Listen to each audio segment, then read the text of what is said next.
Hello guys, welcome back to my channel. Guys, this is Manjeet and आज की video में हम लोग बात करने जा रहे हैं गायनेक एंड ऑप्स में हमारे नेक्स्ट टॉपिक के साथ, जिसमें हम लोग आज बात करने वाले IUFD, जिसको हम लोग बोलते हैं इंट्रायूट्राइन फेटल डिमिस या फिर इंट्रायूट्राइन फेटल डेथ। तो इसमें हम लोग बात करेंगे कि इंट्रायूट्राइन फेटल डेथ होता क्या है, उसके इंसिडेंसेस क्या है, उसके कॉजेज़ क्या है, क्या क्या उसके फैक्टर्स है, रिस्क फैक्टर्स क्या है, डायग्नोसिस क्या है और कैसे उसको मैनेज किया जाता है। तो चलिए स्टार्ट करते हैं। सबसे पहले हम लोग बात करते हैं कि इंट्रा यूट्राइन फेटल डेथ होता क्या है। तो बोला गया है कि involuntary loss of pregnancy at any gestation is the fetal damage. ठीक है, क्या बोला गया कि इनवॉलेंट्री लॉस, नॉट वॉलेंट्री। ठीक है, वॉलेंट्री लॉस की बात नहीं हो रही है। वॉलेंट्री लॉस होता है तो वहाँ पे हम लोग क्या करते हैं, टर्मिनेशन ऑफ प्रेगनेंसी देखते हैं। लेकिन इनवॉलेंट्री लॉस ऑफ प्रेगनेंसी हो रहा है एट एनी जेस्टेशनल, तो उसको हम लोग फेटल डेमेज कहते हैं। अब हम जब बात करते हैं तो बोला गया कि fetal death is defined by the World Health Organization as the death prior to the complete expulsion or the extraction from its mother of a product of human conception irrespective of the duration of the pregnancy। Basically बोलना क्या चाहता है कि जो फेटल death होता है वो death है that is prior to the complete expulsion और extraction from its मदर। मतलब कि जो भी कंसेप्शन है, प्रोडक्ट ऑफ कंसेप्शन है, वो मदर के बॉडी से निकलने से पहले ही अगर उसका डेथ हो चुका है तो उसको हम लोग फेटल डेथ के अंदर, इंट्रायूट्राइन फेटल डेथ के अंदर रखते हैं। ठीक है, तो इंट्रायूट्राइन फेटल डेथ में आपको क्या याद रखना है कि इंट्रायूट्राइन फेटल डेथ में जो डेथ होता है प्रायर होता है to the complete expulsion from its mother. ठीक है, and it is irrespective of duration. मतलब कि जस्ट डिलीवरी से जस्ट थोड़े देर पहले भी अगर उसकी डेथ हुई होगी तो भी उसको हम लोग क्या बोलेंगे, इंट्रायूट्राइन फेटल डेथ ही कहेंगे।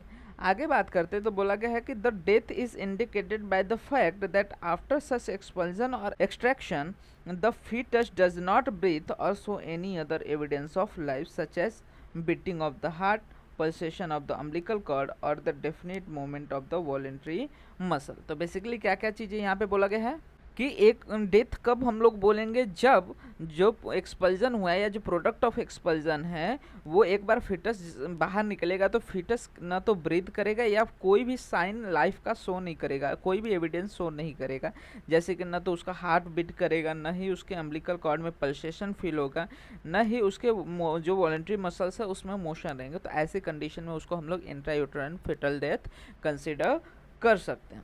आगे बोला गया है कि जो for statistical purpose however it is recommended by the WHO that the intrauterine fetal death occurring after 20 weeks or the fetal weight greater than 500 gram when gestational age is not known should be classified as the fetal death, that is stillbirth, to differentiate it from the early pregnancy loss of the spontaneous abortion।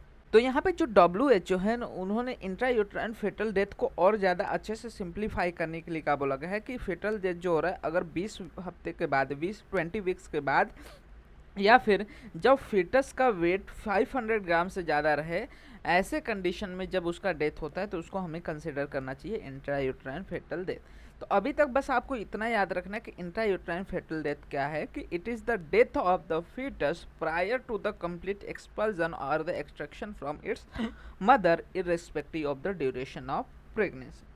बात करते हैं इसके risk factor की, कौन कौन से risk factor जो कि एसोसिएटेड विद द फेटल डेथ। तो इसमें सबसे पहले आता है that is maternal risk factors. इसमें एडवांस मैटरनल, ठीक है, अगर कोई जो मदर है वो बहुत ज़्यादा एजेड है तो ऐसे कंडीशन में इंट्रायूट्राइन फेटल डेथ होने के चांसेस बढ़ जाते हैं।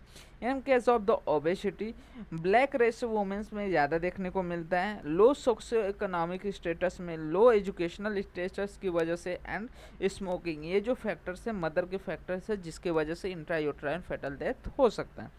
वहीं पे जब हम फीटल फैक्टर्स की बात करते हैं तो फीटल फैक्टर में कंजेनिटल कोई मालफॉर्मेशन हो सकता है, या फिर कोई क्रोमोसोमल डिफेक्ट हो सकता है, मोनोजोमी हो सकता है, ट्राइजोमी हो सकता है, या फिर मेल सेक्स बोला गया है उसमें ज़्यादा कॉमन देखने को मिलता है। वहीं पे अगर हम लोग प्रेगनेंसी कॉम्प्लिकेशन की बात करेंगे तो इंट्रायूट्राइन ग्रोथ रिटार्डेशन की वजह से हो सकता है या ग्रोथ रिस्ट्रिक्शन की वजह से हो सकता है, जिसमें अगर अच्छे से न्यूट्रिशन नहीं मिल रहा है बेबी को, अच्छे से उसका डेवलपमेंट नहीं हो पा रहा, तो ऐसे कंडीशन में वहाँ पे इंट्रायूट्राइन ग्रोथ रिस्ट्रिक्शन के कंडीशन में भी यहाँ पे इंट्रायूट्राइन फेटल डेथ देखने को मिल सकता है। प्रेगनेंसी इंड्यूस्ड हाइपरटेंशन के केस में प्री इक्लेम्सिया या फिर इक्लेम्सिया की कंडीशन में, या फिर प्लासेंटल अब्रप्शन हुआ हो, या फिर RH iso immunisation RH antigen की कंडीशन में, या फिर मल्टीपल प्रेगनेंसी कंडीशन में भी हमें यहाँ पे इंट्रायूट्राइन फेटल डेथ देखने को मिल सकता है। उसके अलावा पोस्ट टर्म प्रेगनेंसी हो तो ऐसे कंडीशन में क्या होगा कि जो हमारा अमनियोटिक फ्लूइड है वो कम हो सकता है, जिसमें हम लोग को मिकोनियम एस्पिरेशन सिंड्रोम देखने को मिल सकता है, तो उस वहाँ पे देखने को मिल सकता है फेटल डेथ की कंडीशन। इन्फेक्शन अगर कोई मदर को हो गया है तो ऐसे कंडीशन में हो सकता है। एंटीपार्टम एस्फेक्सिया की वजह से, या फिर previous history of still birth, मतलब पहले से ही जो वुमेन है जिसको पहले से हिस्ट्री है कि उसने ऑलरेडी एक स्टिल बर्थ या फिर स्टिल बर्थ डिलीवरी हुई है उसको, तो ऐसी कंडीशन में, या फिर न्यूकल कॉर्ड या फिर नॉटेड कॉर्ड हो, तो ऐसे कंडीशन में यहाँ पे हमें फिट IUFD की कंडीशन देखने को मिल सकती है। वहीं पे कुछ मेडिकल डिसऑर्डर्स है जिसमें भी हमें देखने को मिलता है रिस्क फैक्टर बढ़ जाते हैं, जिसमें डायबिटीज़ हो गया, हाइपरटेंशन हो गया, क्रॉनिक नेफ्राइटिस, SLE हो गया, या फिर थ्रोम्बोफिलियास हो गया, या फिर कोलेस्टेटिस ऑफ प्रेगनेंसी। तो ये सभी जो डिफरेंट मेडिकल डिसऑर्डर की कंडीशन अगर ये मदर को पहले से है तो ऐसे कंडीशन में बेबी जो है ज़्यादा ससेप्टेबल है टू द IUFD। वहीं पे इन्फेक्शन की बात करें तो वेरियस इन्फेक्शन जैसे कि वायरसेस में parvo virus B19 and the cytomegalo virus. Bacteria की बात करें तो डिफरेंट बैक्टीरियाज हो गए, स्कैरिया कोलाई, स्ट्रेप्टोकोकाई, ये सभी जो बैक्टीरियाज है इनके इन्फेक्शन की वजह से मलेरियल इन्फेक्शन की कंडीशन में भी इंट्रायूट्राइन फेटल डेथ देखने को मिल सकता है। तो ये सभी रिस्क फैक्टर है जिसमें जो हमारा कंडीशन है इंट्रायूट्राइन फेटल डेथ होने का चांसेस बढ़ जाता है। इनके कॉम्प्लिकेशन के कंडीशन में क्या होता है, यहाँ पे इंट्रायूट्राइन फेटल डेथ देखने को मिल सकता है। वहीं पे बात करते हैं डायग्नोसिस की कि किस तरह से डायग्नोस किया जाता है इंट्रायूटेराइन फेटल डेथ को। तो बोला गया IUFD is suspected when the mother reports the loss of fetal movement. कब हम लोग को पता चलता है बेसिकली कि इंट्रायूटेराइन फेटल डेथ हुआ है, तो अगर मदर बोल रही है कि 20 वीक का हो गया है और पहले उसके मूवमेंट्स थोड़ा फील हो रहे थे, अब फील नहीं हो रहे, या फिर मूवमेंट्स पता ही नहीं चल रहे, 20-25 वीक का हो गया बच्चा फिर भी, तो ऐसे कंडीशन में हम लोग क्या करेंगे, उसको IUFD सस्पेक्ट कर सकते हैं। उसके हिसाब से हम लोग क्या कर सकते हैं, क्लिनिकल या फिर लेबोरेटरी इन्वेस्टिगेशन करवा सकते हैं। आगे देखते हैं तो बोला गया है कि जो फंडल हाइट है on palpation is found to be less और for the estimated gestational age or more, if so the fundal height has been found to regress compared to the previous documentation। ठीक है, दो condition बोला गया है इन case of the fundal height. Fundal height में पहली चीज़ क्या बोला गया है कि अगर पल्पेट कर रहे हैं तो फंडल हाइट जितना होना चाहिए, मान के चलो अगर 24 वीक का हमारा फिटस हुआ है तो हमको अम्बिलिकस पे फंडस फील होना चाहिए, लेकिन वहाँ पे नहीं फिर रहा, उसके नीचे ही फील हो रहा है, तो ऐसे में हम लोग मान सकते हैं कि वहाँ पे कोई ना कोई एनोमली है। उसके हिसाब से हम लोग क्या कर सकते हैं, क्लिनिकल या फिर जो लेबोरेटरी इन्वेस्टिगेशन जो अप्रोच है वो ले सकते हैं, ताकि पता कर सके कि सच में वहाँ पे IUFD की कंडीशन है कि नहीं। वहीं पे दूसरी चीज़ कि जो मदर है वो बोल सकती है कि पहले जो गर्थ था एब्डोमेन का वो ज़्यादा था, अभी गर्थ क्या हो रहा है, कम हो रहा था। ऐसे कंडीशन में भी हम लोग IUFD सस्पेक्ट कर सकते हैं। आगे बोला कि absence of the foetal heart sound और the auscultation on auscultation Doppler is suggestive and aids to the clinical suspicion. ठीक है, वही सेम चीज़ अगेन कि अगर फीटल हार्ट साउंड भी नहीं सुनाई दे रहा है तो ऐसे में भी हम लोग IUFD को सस्पेक्ट कर सकते हैं। अगर हम लोग USG कर रहे हैं तो USG में कंफर्म हो जाता है by noting the absence of fetal heart activity. ठीक है, USG करेंगे तो उसमें फीटल हार्ट एक्टिविटी ना मिलने की वजह से पता चल जाएगा कि वहाँ पे क्या है, IUFD की कंडीशन है। वहीं पे इसके अलावा स्ट्रेट एक्सरे एब्डोमेन कर सकते हैं। इसमें कुछ साइंस की बात यहाँ पे बोली गई है, जैसे कि रॉबर्ट साइंस 12 हावर्स में बोला गया कि appearance of gas shadow in the chambers of heart and the great vessel. ठीक है, तो बोला गया कि अगर IUFD की कंडीशन है, मतलब कि बेबी जो है या फिर जो फीटस है उसका डेथ हो गया है, तो ऐसे कंडीशन में जो उसके हार्ट के चेम्बर्स रहेंगे उसमें गैस शैडो देखने को मिलेगा इन केस ऑफ द USG। तो उससे भी हमें पता चल सकता है कि वहाँ पे IUFD है।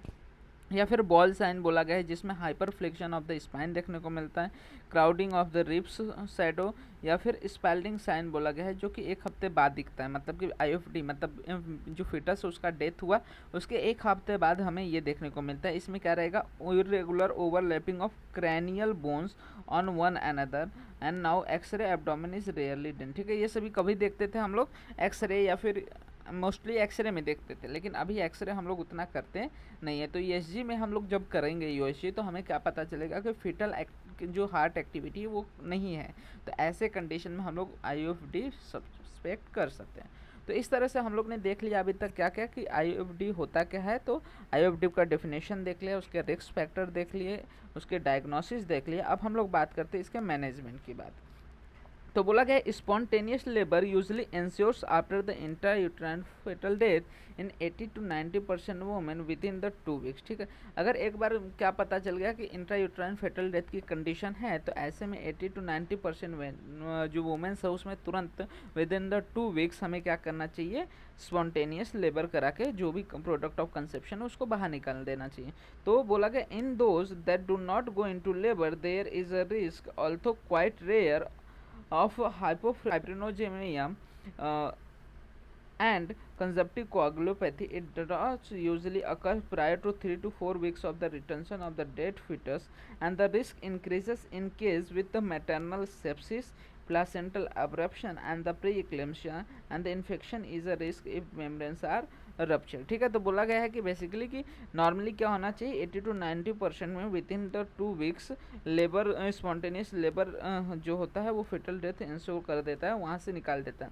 अगर नहीं हो रहा है तो उसमें हाइपोफाइब्रिनोजेनेमिया एंड कंजप्टिव कोगुलोपैथी देखने को मिल सकता है after prior to 3 to 4 weeks of the retention. मतलब कि डेड फेटस 3 से 4 हफ्ते तक वहाँ पे रहा तो ये कंडीशन देखने को मिल सकती है, जिसमें मदर को सेप्सिस हो सकता है, प्लासेंटल अब्रप्शन या फिर प्रीक्लेम्सिया जैसी हो सकती है, या फिर इन्फेक्शन हो सकता है। तो ऐसे कंडीशन में हमें क्या करना चाहिए, स्पॉन्टेनियस लेबर कराना चाहिए, या फिर जो भी प्रोडक्ट ऑफ कंसेप्शन है उसको बाहर निकालने के लिए डिफरेंट प्रोसीजर को कैरी आउट करना चाहिए।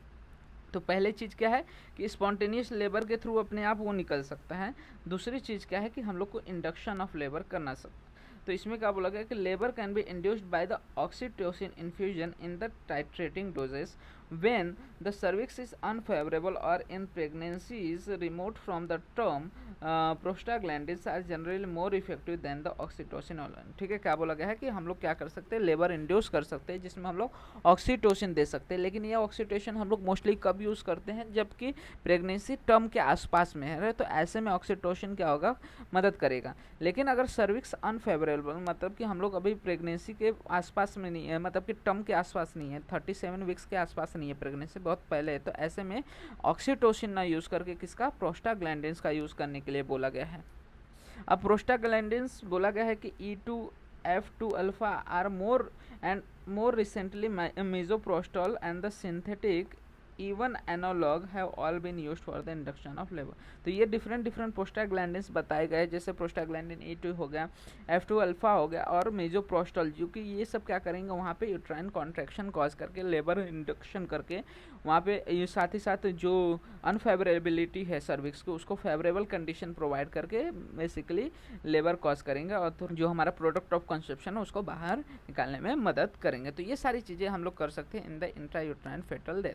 तो आपको क्या क्या याद रखना है इंट्रायूट्राइन फेटल डेथ में, सबसे पहले डेफिनेशन आपको क्लियर होना चाहिए कि it is the death prior to the complete expulsion और the extraction from its mother irrespective of the gestational age and the different हमें जो देखा risk factor, maternal risk factor, foetal risk factor, pregnancy में होने वाले complications जो है वो भी एक रिस्क फैक्टर है, क्रॉनिक कोई डिसऑर्डर है तो, और या फिर इन्फेक्शन। डायग्नोसिस में आपको बस यही याद रखना है कि क्लिनिकली हम लोग 2-3 तरह से करते हैं, जैसे कि मदर खुद बोल सकती है कि क्या हो रहा है, फिटल मोमेंट्स नहीं देखने को मिल रहा है, या फिर जो ऑब्स्टेट्रिशियन रहेगा वो क्या करेगा, फंडल हाइट चेक करेगा, फिटल हार्ट साउंड देखेगा।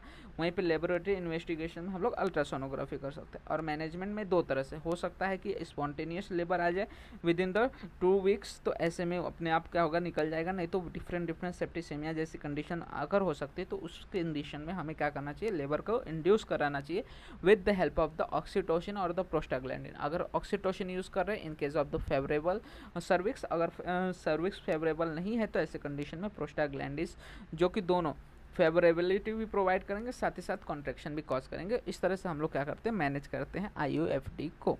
तो होप आपको सारी चीज़ें related to intrauterine fetal death या इंट्रायूट्राइन फेटल डेमेजेस क्लियर हो गई होंगी। इसके रिलेटेड कोई भी डाउट रहता है आप कमेंट सेक्शन में मेंशन कर सकते हैं। मैं ट्राई करूँगा फर्दर वीडियोज़ में और अच्छे से सारी चीज़ों को समझा सकूँ। साथ ही साथ वीडियो अच्छा लगा तो वीडियो का लाइक एंड शेयर करना मत भूलिएगा। इसी तरह के और भी फर्दर वीडियोज़ इस चैनल पर अपलोड होते रहेंगे, तो चैनल को सब्सक्राइब जरूर कर लीजिएगा। साथ ही साथ आप हमारे इंस्टाग्राम एंड टेलीग्राम हैंडल्स को भी फॉलो कर सकते हैं, जहाँ पे आपको वीडियो से रिलेटेड, नोट्स से रिलेटेड जो भी अपडेट्स रहते हैं प्रोवाइड हो जाते हैं, जिसका लिंक आपको वीडियो के डिस्क्रिप्शन में अवेल हो जाएगा।